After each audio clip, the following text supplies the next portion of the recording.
दम्भेश्वरीशक्तिरनन्तवीर्या विश्वस्वबीजं परमासि माया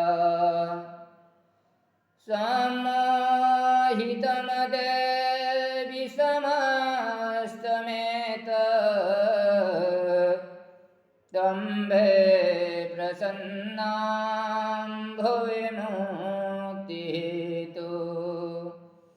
त्वम्भे प्रसन्नां भुवि मुक्तिहेतुः या श्री स्वयं सुकृतिनां भुवनेश्वरलक्ष्मी पापात्मनां कृतधियां हृदयेश बुद्धिः श्रद्धा सतामकुलजन् प्रभवस्य लज्जा